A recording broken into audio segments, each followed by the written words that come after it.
I know that you probably don't want to do this, but you're going to have to describe for the ladies and gentlemen of the jury what happens when you come out that door and you're holding that hammer.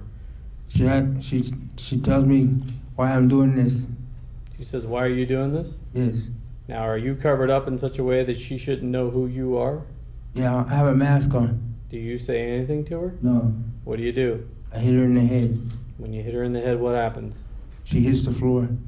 And after she hits the floor, what do you do? I jump on top of her. After you jump on top of her, what do you do? I keep on hitting her.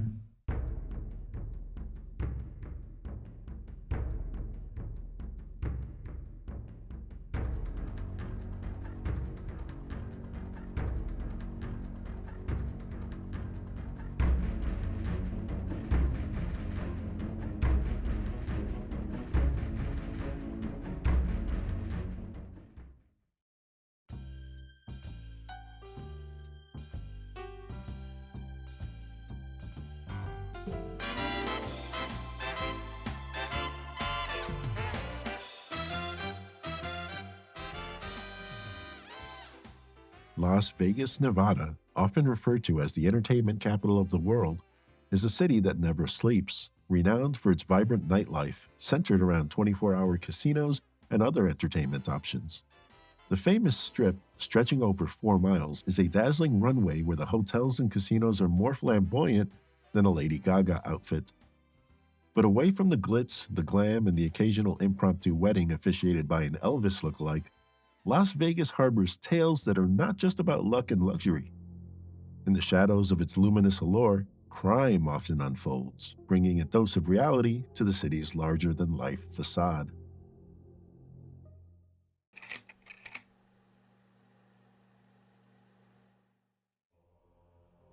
Our story begins on March 13, 1966 in Salt Lake City, Utah, where Shauna Ann Castleton was born into a world brimming with possibilities. As the years passed, her family sought new beginnings, moving to Broomall, Pennsylvania in 1978 and later settling in Virginia. It was here that Shauna, a bright and outgoing cheerleader, navigated the halls of middle and high school. Her vivacious personality shone brightly, making her a beloved figure among her peers. In 1994, at the age of 28, Shauna's journey took a dramatic turn as she ventured into the heart of Las Vegas, Nevada. This city, known for its vibrant energy and endless opportunities, became the backdrop for her new career. At Saks Fifth Avenue and Neiman Marcus, Shauna stepped into the world of cosmetics sales, where her charisma and flair for connection were undeniable. Yet, it wasn't long before Shauna discovered a new passion within the hospitality industry. She transitioned to working as a cocktail waitress, first at the Fiesta Casino and then at the renowned Palms Casino. In these lively environments, Shauna's infectious joy and dedication to her work did not go unnoticed. Patrons and colleagues alike were drawn to her radiant energy and warm presence. It was in this glittering world of chance and excitement that Shauna found her stride.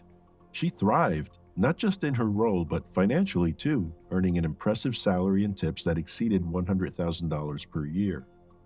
It was under these circumstances that Shauna caught the eye of George Miguel Tiafe. George, a man of remarkable accomplishments himself, was a valet at the same casino. His past painted the picture of a quintessential American success story. In his high school days in California, George was not just an athlete but also the homecoming king, beloved by his peers. His drive and dedication led him to the prestigious West Point Academy, followed by a distinguished service in the Army Corps of Engineers. George's striking looks and charisma even landed him a spot in a firefighter pinup calendar. But beyond his outward achievements, his character radiated through in his personal life. He was known for his generosity, regularly sending money back home to support his mother and disabled sister. Described by his sisters as a giving soul, George's desire to serve others was a guiding force in his life. In October 2002, this dedication to service led him to a noble profession. George became a firefighter for Las Vegas Fire and Rescue, a role in which he continued to demonstrate his commitment to helping others. His journey crossed paths with Shauna's in a twist of fate, bringing together two vibrant lives in the heart of Las Vegas. In the whirlwind of their lives, Shauna and George's paths intertwined romantically, marking the beginning of a new chapter together. Within a year of their relationship, they welcomed the joyous arrival of their daughter, further cementing their bond. 3 years later, under the warm Hawaiian sun on March 16, 2006, they exchanged vows, their love blossoming into a marriage. This young family quickly became the epitome of love and togetherness in the eyes of many who knew them. George embraced his role as a doting father with open arms, while Shauna shined in her role as a devoted mother. Together, they navigated the journey of parenthood, frequently capturing and sharing the milestones of their family life with their circle of loved ones.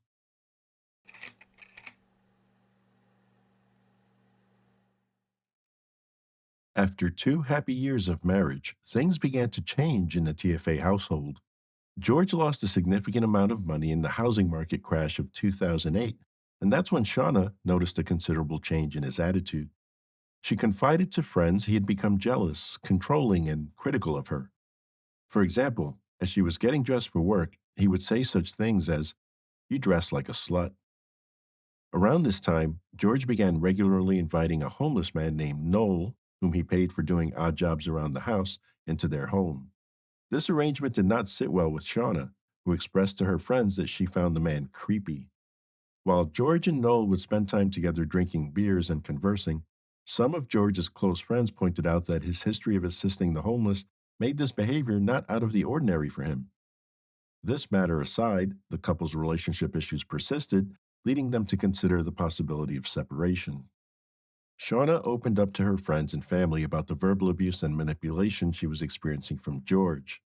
As their relationship further deteriorated, George took the step of filing for divorce in the winter of 2011. It wasn't until April 2012, after a decade together, that Shauna gathered the courage to leave the marital home. She moved into an apartment, marking a new phase in her life. Despite the challenges, the TFAs were able to maintain a shared custody arrangement for their daughter.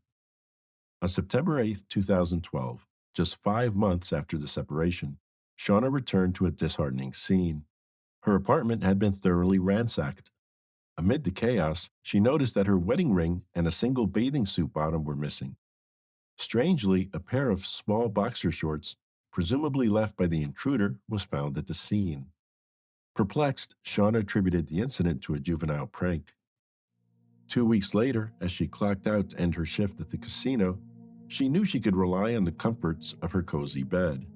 What she did not know was that there was someone inside her apartment with bad intentions, patiently waiting for her to arrive.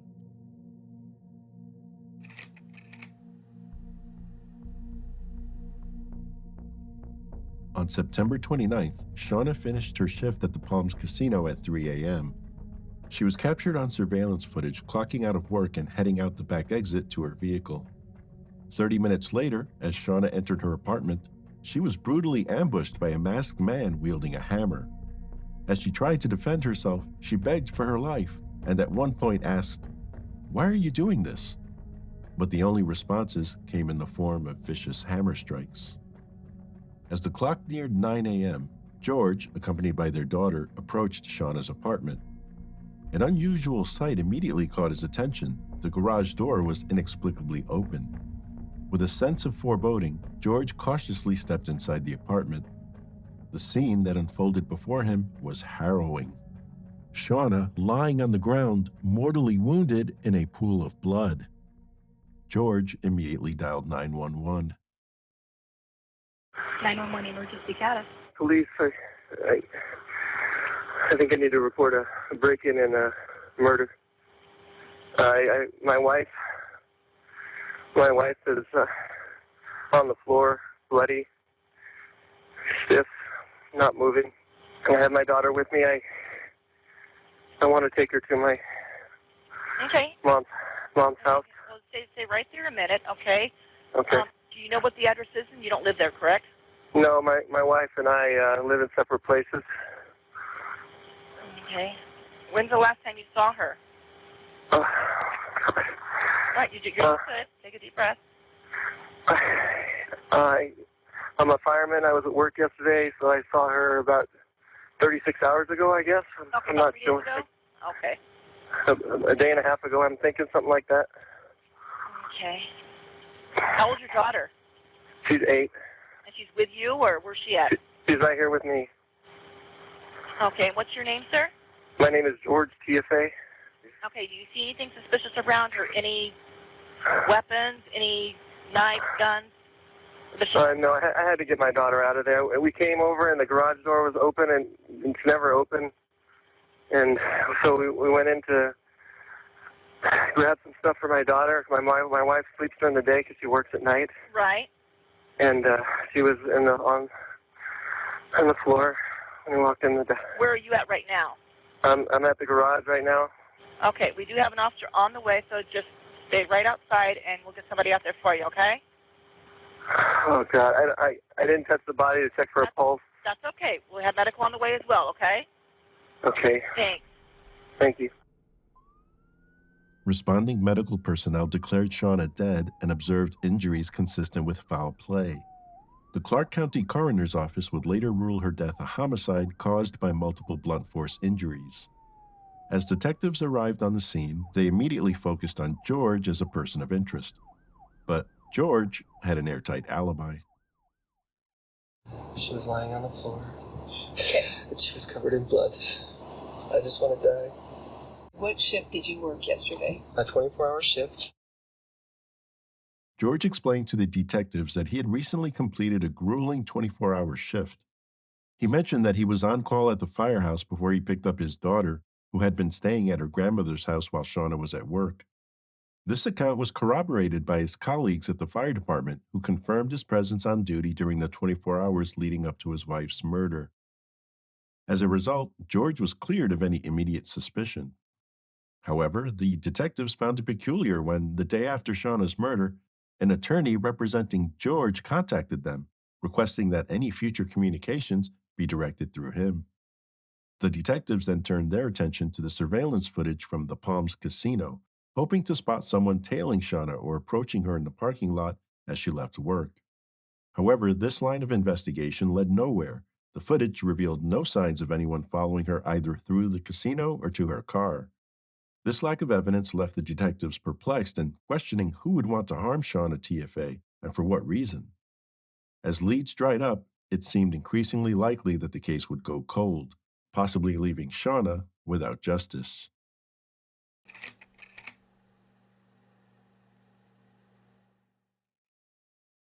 A breakthrough in the case emerged when the police received a crucial tip through their hotline. An informant reported that a homeless man known as Greyhound had been boasting about killing a woman with a hammer. This Greyhound was identified as Noel Scott Stevens, a 4-time convicted felon with a history of substance abuse and mental health issues. He resided in a tent on the city's outskirts. Upon apprehending Stevens, the police conducted a thorough search around his tent, in which they discovered a pair of his trousers stained with blood. Forensic analysis later confirmed that the blood matched Shauna's. Additionally, investigators found a barcode sticker indicating a hammer was purchased at a Lowe's home improvement store. As the investigation continued, a forensic download of his mobile phone showed a contact named George. When asked who that was, Stevens stated, "That's my friend, the firefighter." Call records revealed Stevens and George TFA had phoned each other constantly leading up to the murder. In fact, George called Stevens 87 times in September, including 5 times on the night before the murder. As the investigation progressed, detectives found evidence George had gone to a Lowe's store and made a copy of his wife's apartment key, which he later gave to Stevens. Presented with the evidence, Stevens eventually confessed to officers that George TFA had offered to pay him $5,000 to kill Shauna. George had even taken Stevens to a local store to buy supplies, a claim that was backed up by video footage of the pair purchasing a hammer, ski mask, and black clothing at Lowe's. Stevens formally pleaded guilty just 4 months after the murder and accepted a plea deal. As part of his plea arrangement, he agreed to testify against George. Stevens informed prosecutors that George made sure they purchased a hammer with a fiberglass handle that would not break. Stevens said he made several dry runs before he killed Shauna, at one point burglarizing her apartment. In another instance, Stevens staked out her workplace but was caught by police officers who thought they were observing a burglary in progress. They confiscated his fiberglass hammer, filed a report, and let him go. Then, on the morning of September 29th, Stevens broke into Shauna's apartment and, armed with a wooden hammer, waited for her to arrive home from work. During cross-examination, Stevens was asked to describe what took place once Shauna entered the apartment. And what are you holding when she comes out? A hammer. Okay. Now the hammer that you're using, why that hammer? Because I didn't want to go and buy another one. Okay. I'd rather Let me ask you this: that hammer, where did you get that hammer from? Lowe's. Okay. But that day, I mean, where was it between the time you bought it at Lowe's until the time you used it to kill Shauna? At my first camp. Okay. And why didn't you use that hammer? You bought it before you bought some of the other hammers. Why not keep that hammer and use it every time you tried? Because it's wood. And what was the problem with wood? It'll break. Who told you that? George. Okay. So now you have the wood hammer in your hand because you were cheap. What happens? I hit her in the head. I know that you probably don't want to do this, but you're going to have to describe for the ladies and gentlemen of the jury what happens when you come out that door and you're holding that hammer. She tells me why I'm doing this. She says, "Why are you doing this?" Yes. Now, are you covered up in such a way that she shouldn't know who you are? Yeah, I have a mask on. Do you say anything to her? No. What do you do? I hit her in the head. When you hit her in the head, what happens? She hits the floor. And after she hits the floor, what do you do? I jump on top of her. And if you jump on top of her, what do you do? I keep on hitting her. With the hammer? Yes. What happens to the hammer while this is happening? It breaks. So after the hammer breaks, what do you do? I throw the piece of wood away and grab the metal piece and keep on hitting. Despite his cooperation, Stevens received a harsher than expected sentence of 42 years to life for murder, conspiracy, burglary, and robbery. Judge Eric Johnson shared with Stevens the thought process behind his determination. In this case is the conduct of someone, quite frankly, who has no soul. I'm not sure I see the remorse that's discussed here in your heart. I see largely a man who, unfortunately, because I've watched your testimony, I think if this was a different day and age, a number of years earlier, had some potential before, whether it be your mental conditions or your alcohol or drug use, largely has, like I said, taken away your soul.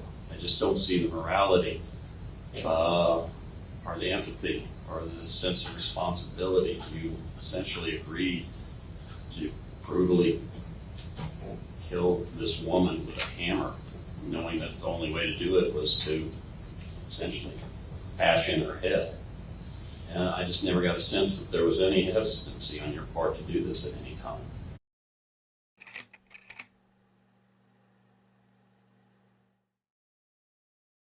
According to an arrest report, detectives informed George TFA's mother and sister on October 8th that he was being investigated for planning his wife's slaying.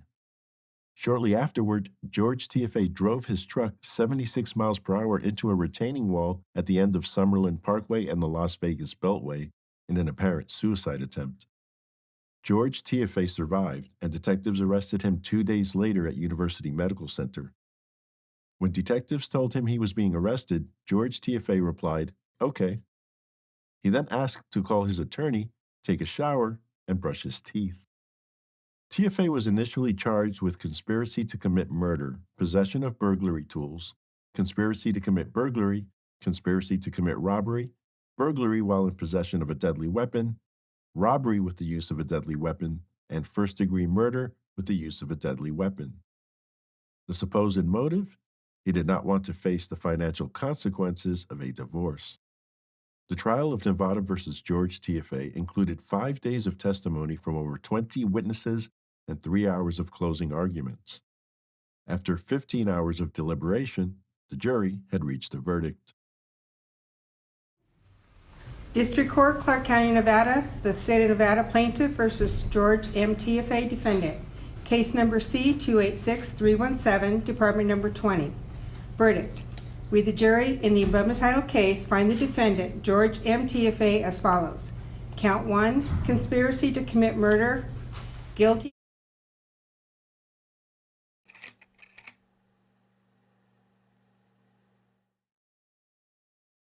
At the sentencing phase of the trial, the narrative of TFA's life prior to the crime was highlighted by both the prosecution and the defense. TFA, a U.S. military academy at West Point graduate, was formerly regarded as a local hero, especially among his fellow firefighters. In his defense, attorney Robert Langford appealed to the judge, urging consideration of TFA's honorable past. Langford argued, "Who you were for a long, long time should count for something and not count against you. The things that you've done good in this life should also count, and it shouldn't be twisted around." This plea emphasized the importance of TFA's previous contributions and character in the sentencing decision. Chief Deputy District Attorney Mark DiGiacomo had a different viewpoint, stating, "It's precisely Mr. TFA's history that makes this crime so egregious." Ultimately, George TFA was sentenced to life in prison without the possibility of parole. Judge Johnson told TFA that he couldn't make sense of why you, of all people, would do something that you know would be so cruel to so many people beyond just Shauna. My sentence today is not based upon holding you to a higher standard. My sentence is based upon the fact that this was just pure evil.